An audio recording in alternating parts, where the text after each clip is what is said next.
नमस्कार, video news में आपका स्वागत है। कल वक्फ कानून को लेकर के सुप्रीम कोर्ट में सुनवाई चल रही थी। करीब करीब इस पूरे देश से 70 से 75 याचिकाएं इस कानून के विरोध में सुप्रीम कोर्ट में लगाए गए थे। हालांकि सुनवाई की एक दो दिन पहले तक भाजपा शासित राज्यों के द्वारा इस कानून के समर्थन में भी याचिकाएं लगाई गई। अंततः इन सारी याचिकाओं को सुनवाई के लिए कल डेट रखा गया था और 2:08 पर इस कानून पर, वक्फ कानून पर सुनवाई शुरू हुई। करीब करीब सभी वकील और याचिकाकर्ता वहां पर मौजूद थे और सभी की मौजूदगी में चीफ जस्टिस संजीव खन्ना और साथ ही 2 जज के सामने इस पूरे कानून पर सुनवाई शुरू हुई, जिस पर मुख्यतः 2 बातों पर मूल रूप से चीफ जस्टिस संजीव खन्ना के द्वारा ध्यान आकर्षित किया गया, जिसमें एक है वक्फ बाय यूज़र और दूसरा है कि वक्फ बोर्ड में गैर मुसलमानों को सदस्य बनाए जाने की मुद्दा। हालांकि सुप्रीम कोर्ट में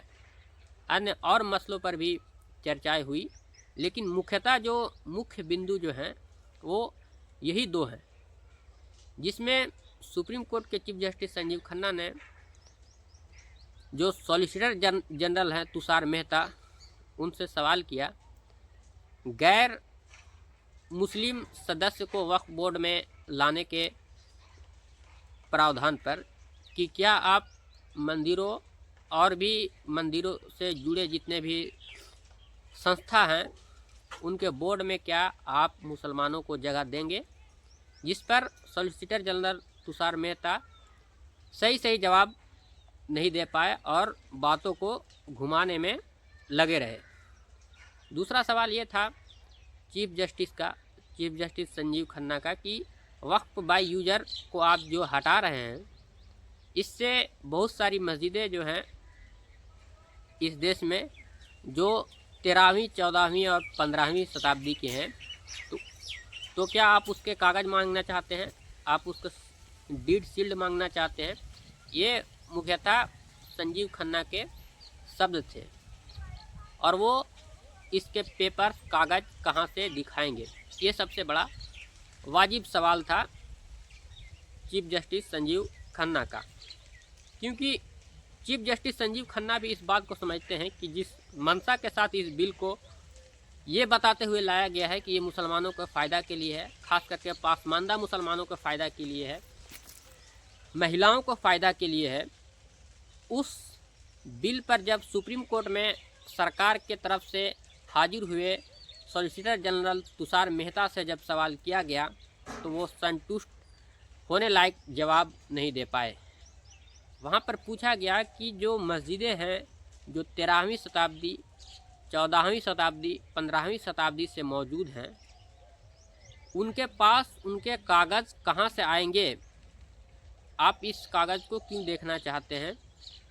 तो सरकार की तरफ से जवाब आया कि रजिस्ट्रेशन करवाया जाएगा, रजिस्ट्रेशन करवाई जाए इन मस्जिदों का, इन वक्फ संपत्तियों का। इस पर भी सुप्रीम कोर्ट का सवाल था कि आखिर वो जो मस्जिदें इतनी पुरानी हैं उनका कागज़ किसी के पास कहाँ से मौजूद हो सकता है। सुप्रीम कोर्ट का साफ इस कानून से होने वाले दुष्प्रभावों के बारे में पता था और अब आने वाले भविष्य में जिस तरह से विवाद बढ़ सकती है, लगातार जो डिस्प्यूट बढ़ सकते हैं वक्फ की ज़मीनों पर, कब्रिस्तानों पर, मस्जिदों पर, इस दूरदर्शिता को देखते हुए सुप्रीम कोर्ट ने पूरी तरह से सरकार से और सरकार के जो वकील है तुषार मेहता, उनसे सवाल करते रहे और लगातार वो पूरी तरह से संतुष्ट होने लायक जवाब तुषार मेहता वहाँ पर नहीं दे पाए। अब अगली सुनवाई कल होनी है, जिसमें कल 2 बजे से कोर्ट शुरू होगा और वहाँ पर सुनवाई होगा। हालांकि आज जो सुनवाई हुई उसमें किसी भी तरह के अंतिम ऑर्डर को पास नहीं किया गया है और इसे कल सुनवाई के लिए छोड़ा गया है। अब सुप्रीम कोर्ट कल किस तरह का ऑर्डर पास करता है वो देखने लायक होगा। लेकिन सबसे बड़ा सवाल इस सरकार के मंशा पर है कि जो सरकार हमेशा मुसलमान विरोधी रही है, हमेशा मुसलमानों को डिफेम करने की कोशिश करती रही है, हमेशा मुसलमानों के एक्टिविटीज़, मुसलमानों के धार्मिक स्वतंत्रता से जिन्हें नफ़रत है, जिन्हें दिक्कत है, वो सरकार आज मुस्लिम महिलाओं,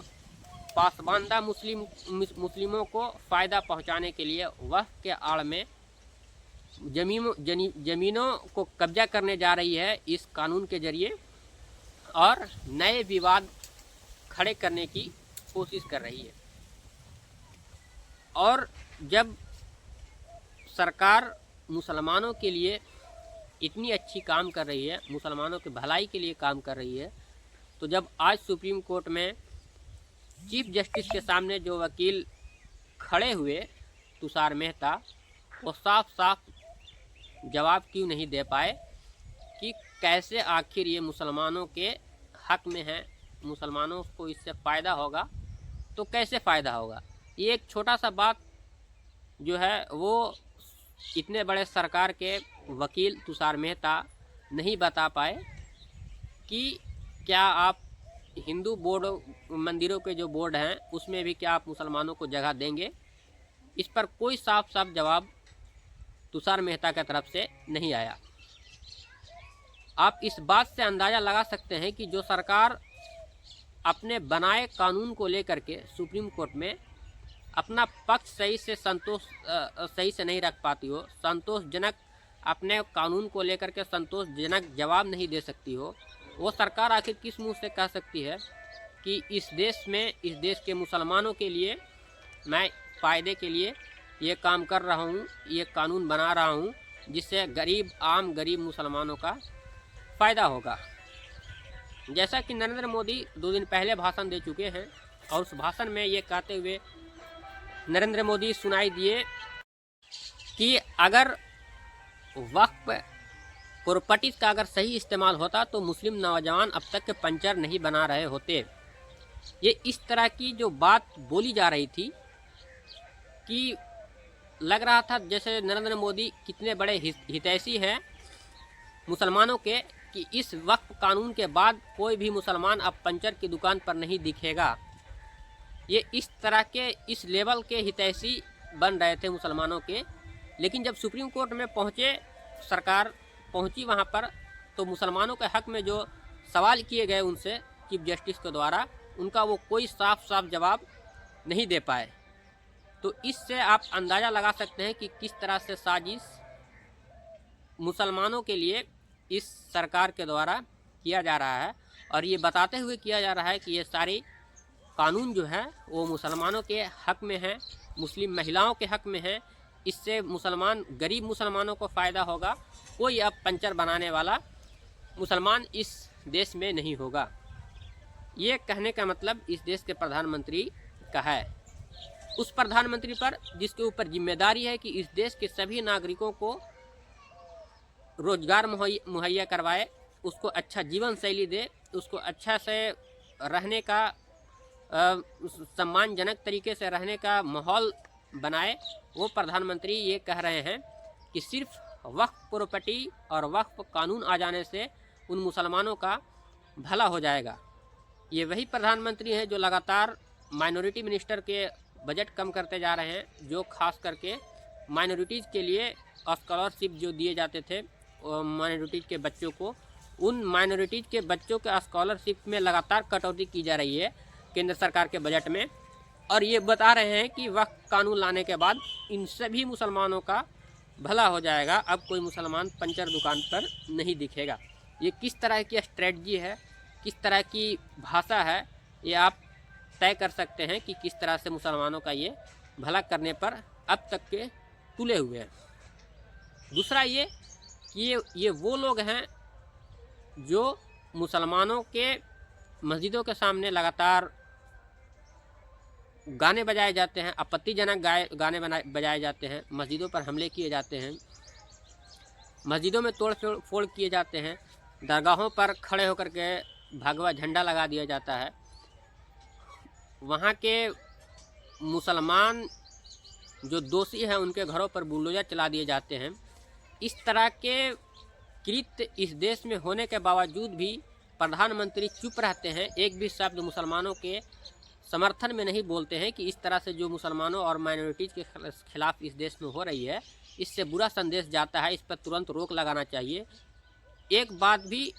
बार भी इस देश में प्रधानमंत्री ऐसा बात नहीं बोल पाए। लेकिन जब वक्फ कानून पास हुआ, जब वक्फ की ज़मीनें हड़पनी हैं, तो नरेंद्र मोदी कहते हैं कि अगर वक्फ ज़मीनों की अगर सही इस्तेमाल हो गया होता तो मुस्लिम नौजवान अब पंचर नहीं बना रहे होते।